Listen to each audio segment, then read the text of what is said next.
Hi everyone, back Paul here. Today I thought I'd do a video just basically showing a new Oxford battery charger that I've recently purchased. I bought this a couple of weeks ago, and also just to compare it against a really old one that I've had for a long time. So the one on the right is the previous charger that I used to have, and I bought that one. I've still got the receipt, 2004, so 14 years old now. Never really had a problem, it's not gone faulty. I just decided to kind of upgrade it a little bit, and the one on the left, the newer model, is I guess a little bit more accurate because of the display and the features. But I'll run through both types, and I'll do a little bit of footage at the end of this video just to show it fitted to my bike, my MT-09, and yeah, we'll go from here. So basically, this new model, as you can see, this is what you get in the box. So you get the actual oxidizer itself. It's really light. You can hardly feel any weight at all when you pick that up. And it's got a backlit display. If you can just see there on the packaging, it kind of displays the level of the battery in bars, the volts and the amps, and it gives a status. So it'll assess the battery, then it'll go into a recovery mode if it needs to. Normally if it's kind of around about 4 volts or around about that, it'll try and recover the battery. It'll then charge it, so it goes into a bulk charge, and then once it's charged it just maintains it, so you can actually leave it permanently connected to the bike. If it's in winter, you know, you're not going to be riding for a couple of months, and it'll just maintain the battery. As you can see, you get an actual readout of the volts, so it'll give you an exact figure, and the amps once it's connected up. So you get the oxidizer. This is the kind of like the little connector. If you've got a fly lead already connected to the bike, I know some dealers put them on now automatically, you can just plug that straight in. If not, you can fit your own, so it does come with this connection here, so it's like a fly lead connection. Just connect them 2 terminals there, and then you can connect basically that to that, and you've got it working. The plug and lead, that just goes into the bottom here through there, and yeah, just connect it into the wall. And then you've got your crocodile clips and the actual little mounting parts, so just screws and wall plugs. And the crocodile clips, obviously that'll be probably for use really if you're going to be removing the battery and doing it that way. So there's a manual there, and obviously this is the older model. They kind of both do the same job, so they're both for 12 volt batteries. They're kind of really focused on motorbikes, scooters, you know, jet skis, nothing too heavy duty. There is a Oxford battery charger that's the next level above these, which is more expensive, and that one will charge bigger batteries, so it's not just for motorcycle use. But for general motorbike use, I find that these are perfect really. So far I've not had any issues with the new one. I've not used it kind of as intensively as my older model, because obviously I had that a longer time. When I first bought this original charger, I was actually using it on a 125 bike, and then over the years I've just kept it, and I've never had, like I said, any problems with it. So onto the charger itself, it's a little bit different in design. It's a lot heavier, definitely can feel the weight. I mean, I guess it might not make that much difference. I don't know if you're going to be really moving it much anyway, if it's in the garage, I guess. But it's definitely heavier, and it does give off more heat. It seems to get hotter than that one. That's what I've noticed so far.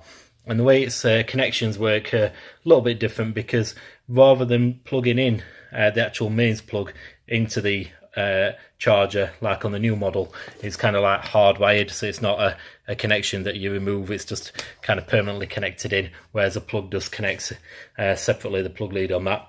And again at the bottom, that is again more of a permanent connection, whereas on these ones it'll just connect into this side. This one's kind of permanently linked up, but then it splits halfway down the cable, and that is where you would take either the crocodile clips off, and you can put these on, which are more similar to the fly lead style. That one doesn't have kind of like the rubber connector, but it's a kind of similar method, I guess. And the main difference on this charger, and one of the reasons why I wanted to upgrade, is because of the display. So on this one, it kind of works in a little colour bar, little light up LED display there, and all you get is a range of colours, just basically going from red to green. and it's normally like 3 to 6 volts, might be in the red, amber range, and then 6 to 12 and so on, until it lights up green and it's fully charged. Which is fine, you know, it's not an issue really, but I prefer, or I was looking to get one with a bit more of a detailed display so you can actually see the definite voltage on there. This one can be a little bit vague because you can have it on charge for a long time. Obviously some batteries can take a while to charge if they're being left, and you don't know specifically what the voltage is at. You've only kind of got this rough colour scheme to work against, and given that they're not really high value, I thought, well, the new one is around about £30 to £35. I think it's going for £35 on Sportsbikeshop and Amazon. I'll put some links below this video. And yeah, I thought, well, it's kind of a low value product and may as well upgrade to get one that's a bit newer. And also, you never know when the old one's going to kind of go wrong or maybe go faulty with it being so old. But you know, that's why I kind of wanted to stick with Oxford, because I've not had any problems in the past with them. So hopefully you've found this useful. Like I said, I'm going to cut now to this one connected up in the garage to the bike, the new one, and you can just kind of see it working. Okay, so here's the charger connected just in the garage. I've got it connected up to an extension reel, mainly because the actual plug lead is pretty short, so it connects here, and then obviously, as you can see, if I just kind of zoom out a little bit, it's very short. So especially in my garage, I have the plug point towards the back of the garage and I can't move the bike back that far, so I have to kind of use this extension reel. It's only a kind of minor negative, but the older model did have a much longer plug cable, so or mains cable, so just might be worth bearing in mind. I believe Oxford sell an extension, but that is more from this side that's longer. I guess obviously, you know, if you can have a longer battery kind of extension cable, then you can get it nearer to the plug point. But yeah, it is a pretty short mains lead there. So we'll just connect it up to the bike, because as you can see at the moment, it's just showing 0 volts, 0 amps, because it's not connected yet. And once it's connected, you'll be able to see it. So here it is connected. As you can see, it's gone onto the maintain stage. With this bike, I take it out fairly regularly. Don't kind of commute on it every day, it depends on the weather. I have a car, so more or less if it's bad weather, I'll probably be using the car more, but it's not generally left for that longer period of time, I guess, except in winter. On my old bike, my Triumph, it would sometimes be left, you know, maybe a few weeks, depending on if it were really bad weather. And at that point, I'd, you know, just give the battery a charge, depending on how much it had dropped by. But on this one, it will go through, like I said, the different stages. And if you just press the light there, it's just gone straight to the maintain. So normally it's recovery, bulk charge, and then maintain. But on this one, because the battery is pretty much fully charged, it's just gone straight to maintain. But again, it's good to see the actual voltage, and you know exactly what stage the battery's at. So you get the bar at the top if it's actually charging. But I know that the battery is pretty much fully charged, so now it's just maintaining it. And that's a good thing about these chargers. So I could now just leave this permanently attached if I wanted to, say over winter, and I know that I'll be able to just start first time when I come back to the bike. And from experience, I kind of find that most useful on the smaller bikes.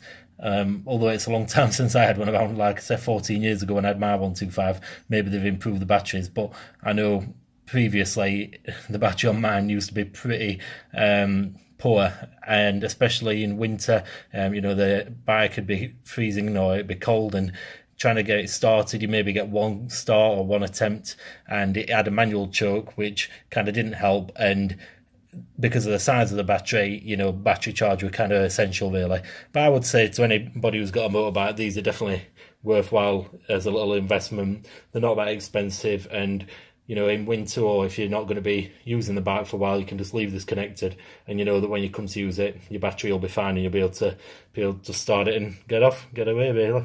So this is where it connects to the battery on my bike. So the dealer, basically, when I picked it up, this was already fitted. It was just secured with like a little cable, kind of tidy, I guess, cable that, and then this little rubber cap just comes off here, and the battery just connects there. You can see it's connected to the charger, so it's just a simple push-in connection. Couldn't be any easier. And you just plug this into the mains, and then it just goes straight into the charging mode, and don't have to press any buttons, nothing for you to do. It comes up with I think that'll light red, that little warning symbol there, if you were doing charge using the crocodile clips and you got the clips the wrong way around. You know, if it's basically going to warn you that the connection's incorrect. Or I guess that might be a warning symbol for anything else, but I do know that it has a little light that'll tell you if there's an incorrect connection. But other than that, it's really easy to use. Like I say, dead simple, and I think it's worthwhile buying one. And hopefully you'll find this video useful. I'll be putting some more videos on soon relating to the bike, you know, if I go on any rides out, and also any kind of gear or accessories I get. As with all my videos, I'm not sponsored or endorsed or paid any money by Oxford. Same with any accessories that I use, it's just my own personal opinion. Okay, thanks again for watching. Okay, cheers.